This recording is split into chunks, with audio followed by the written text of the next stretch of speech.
Well, here we are in Ansel Adams Wilderness on day 3 of our backpacking trek. The sun is just coming up. It was a pretty peaceful night. We didn't have any bear activity. We had a mule deer run through the camp about 10 o'clock at night. Scared everybody, but that was about the excitement of the night. And this is a very beautiful place. It's got very unique beauty. It's right where the eastern Sierra. We're almost at the crest of the Sierras right here where we're at. So I think it's about 6 a.m. And we have our tent set up here. And a few of us are sleeping in a little bit today. And I'm getting ready to start some breakfast. These are the bear canisters. We have to put all of our food and supplies and smelly stuff that would attract bears. Band-aids or chapstick, food. Anything with a smell will attract them. And our first order of the day is we have to put on DEET to protect us from the voracious mosquitoes and biting flies that are up here. This stuff works pretty well, but you have to keep putting it on. It's not a pretty sight to get swarmed by mosquitoes. So I'm going to be trying to do some video on the way through our trek today, and we'll catch up later. Okay, we're just about packed up and getting ready to do the hike out. We've had our delicious breakfast of scrambled eggs with ham, dehydrated, which I don't know about the eggs, but it was hot and filling, so I guess it's going to have to work. And we're leaving our little sheltered cove here. These trees help block us from the wind. I think they're white bark pine. They only grow above about 10,000 feet, so I think we're about 10.5 here. So this is sort of the lowest limit, and we're getting ready to leave out of Ansel Adams Wilderness and head back towards Yosemite. So I'll be filming along the way. And these are my cohorts here, Zach and Jeffrey. So they've been doing excellent hiking here, leading the way. So been very handy having a crew of us to carry all this gear. We'll be filming more. So here we are a little further up on the trail, headed back towards Mono Pass and Yosemite. And it was a little bit of a climb coming out of there, but it's certainly kind of just rolling hills and flattening out. I think we have a few more big ups and downs, but we're not too far from the pass now. And we've seen lots and lots of deer, big, huge mule deer on this trip. Very healthy, fat deer. So this is great territory for deer. And I've heard up in some of these these giant peaks up around us, towards the southern Sierra, that right up in here there's a bighorn sheep. And they said a guy told us this peak right here that he saw some climbing down about a week ago. And I don't know how they can stand on that steep terrain, but they do. But he also warned us where there's bighorn sheep, there's mountain lions. And he had a mountain lion take a poop in the middle of his campsite when he was sleeping, just to let him know he was there. So he told us to watch out for those, but we haven't seen any mountain lions. Just mule deer and pikas and birds and things. Here's some wildflowers. Not sure what kind they are, but we've seen lots and lots of wildflowers along the trail. This is end of July, so it's probably towards the end of the wildflower season up here, but we've seen Indian paintbrush and purple lupin and all kinds of million other ones. I don't know what variety they are. Oh, I just noticed this over here.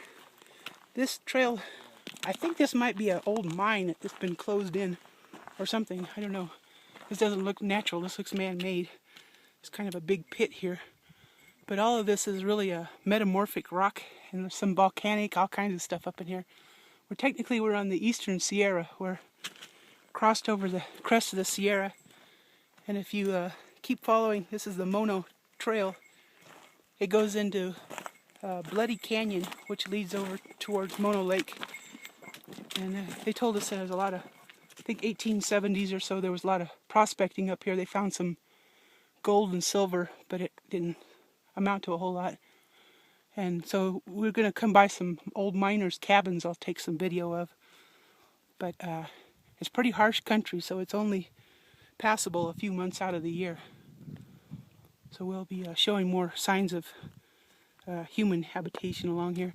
They also said this trail is really old with the Indians. It's about 900 years old. They have evidence that the Indians on the eastern Sierra used to cross over to, it goes from like Mono Lake over towards Tuolumne Meadow, so it was a major trading route for the Indian tribes on both sides of the Sierra, so that's really historically important.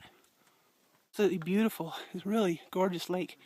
We've heard there's some really good fishing up here too, but you have to have barbless hooks and certain limitations. I'm not sure what all. And here's Zach and Jeffrey are filtering us some clean water, because you're backpacking, you can't bring all the water you'll need for 3 or 4 days on your back. It'd kill you. So you bring a water filter, and then you just pump some clean water as you go, and you kind of have to check on the map and make sure where your water sources are, that you don't string yourself out too far. And so we're getting some clean water for the ride, for the walk home. So if I see some fish jump, I'll try to catch it on the video. We heard there's a spillway lake up here that has 22-inch trout. That's a pretty massive size for a trout, especially in a high alpine lake like this. They're usually really small, but I bet they could grow if they had the right environment up here. Certainly a lot of mosquitoes and flies. First thing we do is put on DEET every day, and have to keep that on. But, a lot of the trees up here are small.